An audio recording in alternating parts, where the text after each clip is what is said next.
मी doctor Madhukar Navale, राहणार अकोले. 1984 पासून मी practice करतो अकोल्यामध्ये. आणि आम्ही 2023मध्ये लॉकडाऊन नंतर डॉक्टर बुळे यांच्या मदतीने फिरायला सुरुवात केली. आणि त्या दृष्टीने आम्ही फिरण्यास सुरुवात करू. एकाला एक माणसं जोडीत गेलो. बुळे सरांची अशी सवय, तो माणूस दिसला का ते फोटो काढायची आणि मग तो त्याला आपलंसं झाल्यासारखं वाटायचं. ते बुळे सरांच्या प्रेमात पडले बरेचसे. आणि असं करता करता आमचा जवळजवळ 65 जणांचा ग्रुप स्थापन झालेला आहे. तर याच्यामध्ये डॉक्टर, इंजिनियर, ठेकेदार, मास्टर, अजून काही काम करणारे बरेच लोक आहे. म्हणजे इथं असं काही वर्गीकरण नाही आहे, परंतु ग्रुप हा सगळा आबाला उर्जांचा, म्हणजे 25 पासून तर माझ्यासारख्या म्हाताऱ्यापर्यंतचा ग्रुप आहे. आणि फिरणं, परत एकमेकाचे हेवे दावे नाही, अगदी मजेत मस्त. आम्ही वाढदिवससुद्धा एकमेकाचे साजरे करतो. त्या दिवशी आम्ही जेवण ठेवतो तिथं आपल्या फार्म हाऊसवर. सगळे अगदी ग्रुपमध्ये यायला इच्छुक असतात, ग्रुपमध्ये घेण्यासाठी वशिले लावतात. एवढे ग्रुपचं आमचं हे प्रेम त्यांच्यामध्ये वाढलेले, लोकांमध्ये प्रचार झाले आहे. काही स्टेटस ठेवल्यामुळे त्याचे तालुक्यात पण सुद्धा प्रचार झालेले आहे. तर अशा पद्धतीने हा ग्रुप चालू आहे. अजून तरी याला कोणाचे दृष्ट लागलेली नाही. आणि असाच हा ग्रुप कायम उत्तरोत्तर चालत राहावं अशीच सदिच्छा व्यक्त करतो. सर, रोज किती किलोमीटर जात असतील साधारण? हां, रोज किती रोज आम्ही जवळजवळ 5, काही आमचे तर लोक नवलेवाडीतून येतात. मातो श्रीमंगल कार्यालय पुन्हा रिटर्न. म्हणजे पाहे किती अंतर आहे. काही आपले राजू शेठ पुंड सारखे लोक महालक्ष्मी कॉलनीतून येतात तिथपर्यंत. मी इकडे येतो, माळेजापर्यंत जातो, परत मागे येतो, पुन्हा म्हणजे साधारणतः 10 किलोमीटर रोज? हा, सरासरी 10 किलोमीटर होतो. फिरणं भरपूर होतं. गप्पांच्या नादात फिरण्यात किती फिरलो याचा अंदाज येत नाही, कंटाळा येत नाही. या सगळा ग्रुप चांगला आहे. सगळ्या ॲक्टिव्हिटी, जॉक, मस्त मजा, हास्य क्लब, सगळ्या गोष्टी. मी डॉक्टर बुळे, अकोल्यामध्ये मला प्रॅक्टिस करून 26 वर्ष होत आली.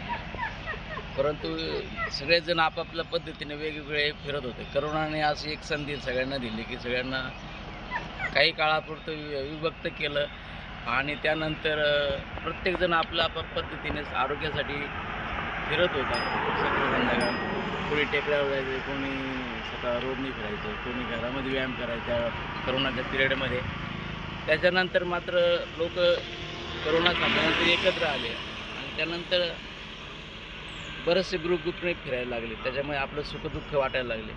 आणि फिरण्यामागचा हेतू की एक उत्तम आपलं वैयक्तिक आरोग्य राहावं, दिवसभराचा ताणतणाव कमी व्हावा, हा त्याच्या मागचा हेतू आहे. आणि प्रत्येकाने ते फिरलं पाहिजे, ॲक्टिव्हिटी केली पाहिजे, जेणेकरून त्यामुळं त्याचं वैयक्तिक आरोग्य सुधारतं आणि त्याचं फॅमिलीला ताणतणावही कमी होतो. एकंदर कुटुंबाचं आरोग्य चांगलं होऊ शकतं. आणि आम्ही जे आमचा हा जो मॉर्निंग वॉक ग्रुप आहे, आजपर्यंत आम्हाला 2 वर्ष कंप्लीट होत, 3 वर्ष चालू झालेले आहे. या 3 वर्षाच्या पिरियडमध्ये आम्ही सायकल रॅली केली, पंढरपूर वारी 2दा केली, अनेक डोंगराचे आपल्या तालुक्यातील ट्रेक केलेले आहेत. त्यामध्ये प्रत्येक ग्रुपने सहभाग घेऊन आपल्या ॲक्टिव्हिटी नोंदवलेली आहे. त्याच्यामध्ये हेतू एकच की आपण आपल्या परिसरातील जे काही निसर्गाने देणगी दिलेली आहे तिचा अनुभव घेतला पाहिजे, तिचा उपभोग घेतला पाहिजे, असं एक आहे.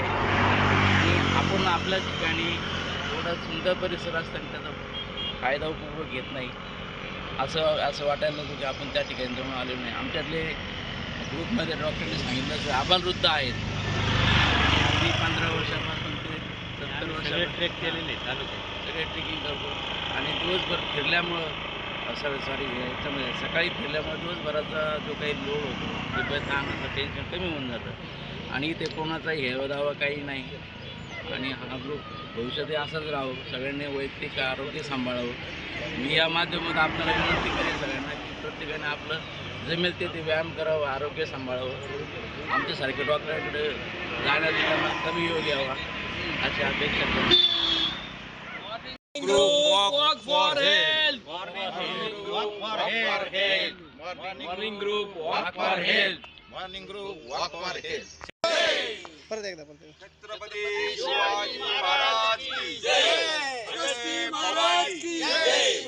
जिजा माता जय.